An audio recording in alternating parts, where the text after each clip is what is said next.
Being from Mexico, specifically from Jalisco, of course I'm gonna love birria, and of course I'm gonna miss it.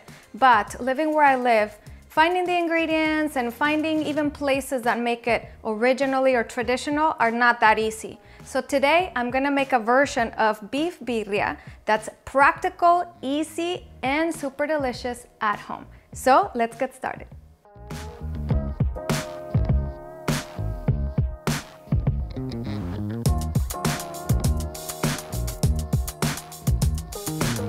Okay, so I have 4 pounds of chuck roast and 2 pounds of short rib. Traditionally, birria is made from sheep, lamb, goat, beef, or even a mix of them. Today, I'm using chuck roast since it's very easy to find, and being a tough meat, it's very inexpensive, so it's perfect for slow cooking. The short rib with the bone will add rich flavor. Usually, how I do this and how I recommend to do it is you take these out, make sure they're room temperature, never cook them cold. And that's number one. Number two, I always take flaky salt, chunky flaky salt, and salt it and season it very, very well with just salt and leave it to sit there for about 30 minutes or so. The nice thing about that and the interesting thing is that the salt draws out the moisture from the beef and then it sucks it back in, but then it takes in the salt and it becomes, you know, more flavorful. But the tricky thing is right now I don't have time for that. So what I'm gonna do is I'm not gonna salt it, I'm just gonna pat it dry because I'm gonna skip the whole boiling and skimming the fat and all that stuff. It's a step that I just feel like it's unnecessary. You can do it and other versions do it. This is shorter and just more simple. So I'm just gonna sear the meat and then make the sauce and put it on top. So to make it shorter and better, I'm just gonna pat dry to make sure it sears properly.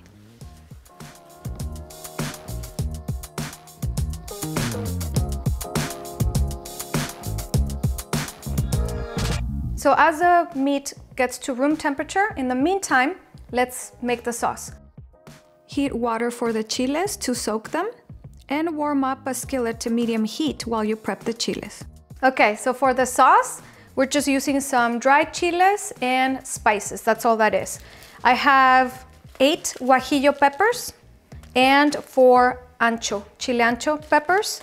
And I have these, if you like a little bit of spice, which I do, these are chile de árbol. This is optional if you want a little bit of spice. I have 4 of them because I like spicy stuff. You don't have to, but that's if you want to add a little bit of that, you know. I like using the scissors to devein and de-seed the chiles. Since they're soft, I don't know, they just fit really well and it goes all the way to the tip. I only cut one side so it holds the seeds on the other side while I do this and sort of scrape it with the scissors and then empty it out. But then if you really, really want it fully clean without any seeds, I do a cut to open it. I mean, it's pretty clean, but that's a good way to ensure that there's no seeds. And sometimes if there's a little bit of seeds left, like just a tiny bit, you know, I don't stress about it. But that's what I like to do to clean them. And then the little ones, same thing. I only cut on one side and then use one part of the scissors to loosen up all the seeds and then empty them out. I used to think that the heat was in the seeds. Well, it turns out it's not. Instead, the seeds give it a bitter taste, so it is best to remove as much as you can of them. I've got the cast iron skillet. Now that it's smoking, I'm gonna turn it down a little bit. It's very important to only lightly toast these. You don't want them burning because then the flavor is bitter and it's not good. So I'm just gonna sort of pass them through there and then put them on the bowl before adding hot water. Okay, now that these smell good and I toasted them a little bit, I'm gonna add water, hot water. Oh, great. While the chiles are soaking, we can roast the spices. Okay, so we're gonna toast some of the spices like the cinnamon, the clove, the cumin. You can use ground cumin, but I'm using little cumin pieces. and toasting them first because it brings out the flavor. It becomes aromatic, however you say that, and it just tastes better. These are peppercorn, black peppercorn. These you gotta like literally put it in just a few seconds and then take them out. So I'm gonna do one thing at a time just to keep it easy, and then it goes in the blender. The rest of the spices are going without, obviously without having to heat them up. I'll start with the cinnamon stick. This is a little bit bigger, so I'm gonna toast the whole thing for like a little bit. Then I'm gonna break it in half, and half will be blended with the mix. The other part of it, so I don't waste it, I'm just gonna put it in with the meat and everything else. I'm adding a teaspoon of cumin seeds. As soon as the spices become aromatic, remove from the heat. A teaspoon of black peppercorns, remember very quickly remove them. Half the stick of cinnamon. Fresh ginger. A teaspoon of Mexican oregano. A teaspoon of ground marjoram. In the meantime, I'm gonna chop the onion. I like to use one large white onion, half of it to roast and use in the sauce. The other half I'll chop to use for topping. And a whole head of garlic. I like smashing the cloves because they peel easier and it brings out the flavor.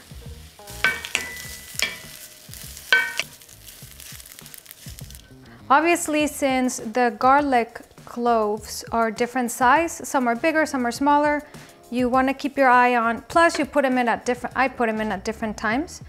You want to keep your eye on them roasting a little bit, but not over roasting, so that, same thing, so that they don't taste ugly.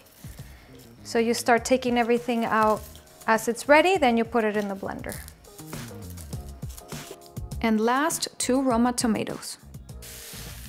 All right, now that the tomatoes are ready, I can put them in there. Next thing is the chiles.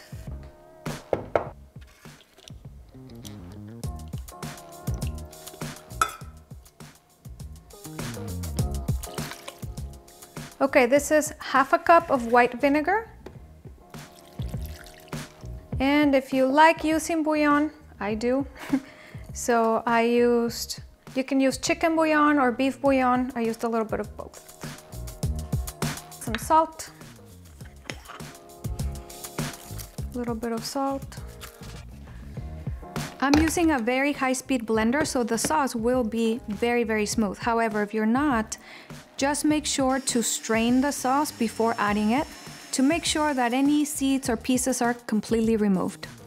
If needed, you can add a little bit of more liquid so it blends better and it's completely smooth, but don't add cold water. It's better to just scoop the water from where the chile is soaked and use that to make it a little bit more liquid. Taste and adjust the seasoning to your liking. I'm using a Dutch oven, so let's preheat that while we cut the meat. Make sure the beef is cut into large chunks. Pat dry completely as best as you can that beef before searing it. This will help to have better searing and less splatter. Add a very light layer of avocado oil since this will be high heat. Make sure you're not overcrowding the pan. Do it in batches if necessary to leave enough space in between the beef so it fully sears. You'll know if it's not fully seared when you try to pick it up from the pan and it's sticking to it. Let it sit there longer. Once it's fully seared, then you'll be able to pick it up easily and flip it to the next side. Make sure all sides are fully seared and caramelized. This will ensure that the flavor and the juice stays inside. Don't forget those short ribs. Those are great to sear as well. Once they're all done, put it back in the pot, add the sauce, and cover the meat completely and evenly. If you like consommé, then add broth. You can use bone broth, chicken broth, or whatever type of broth you like. Reserve some of it so you can finish cleaning that sauce out of the blender. Make sure all the beef is fully covered inside of the pot. Then add 4 dry bay leaves, a carrot, the other piece of the cinnamon stick, and season with the chili powder and salt as needed. And cover. Okay, now that this is pretty much done, the oven's preheated, I'm just gonna clean up a little bit, not a lot of stuff to clean up, while this simmers, and then it goes in the oven. Once it's simmered for a little bit and your oven is preheated to 350 Fahrenheit, place it in the oven for about 2.5 to 3 hours until the meat is tender and easy to shred. Check on it occasionally to stir it and ensure that it's done and the flavor is to your liking. Definitely don't overcook it as it will turn mushy. Once done, remove from the oven and scoop the top fat liquid and reserve it or set it aside. This will be perfect for the tortillas to make tacos and quesabirrias. Remove the carrot and the bay leaves. Taste and adjust the flavor, then remove the meat and shred it using 2 forks.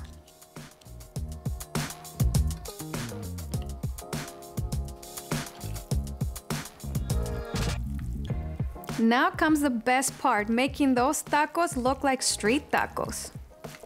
Heat a large skillet or griddle to medium heat and get your little assembly station ready. Have your beef birria, your sides, soften up some limones, have the fat reserved ready and your tortillas loosened up. And make sure they're either warm or room temperature. Dip those babies in that fat and onto the skillet.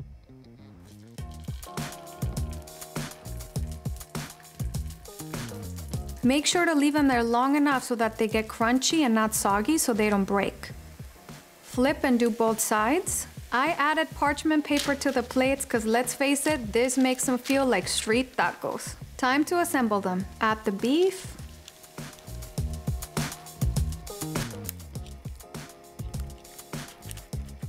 Some of that delicious flavorful sauce.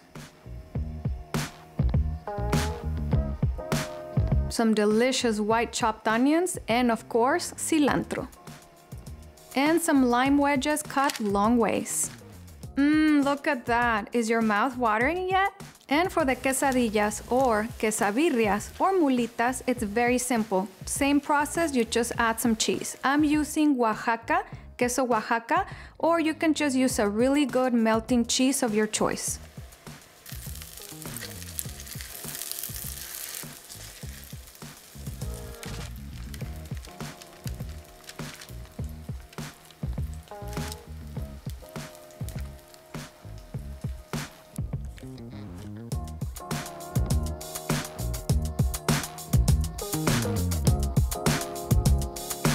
I hope you guys enjoyed this video, and of course there's many recipes, but if you like my recipe, I'll go ahead and leave it in the comments so that you can use it, tweak it, enjoy it, or whatever. Before we see you on the next one, let's go ahead and give these bad boys a try. Gotta dip it in your little consommé.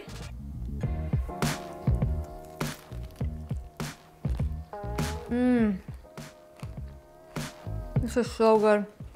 So you don't need to go out. You can just do this at home. Go eat this and finish it up. Bye.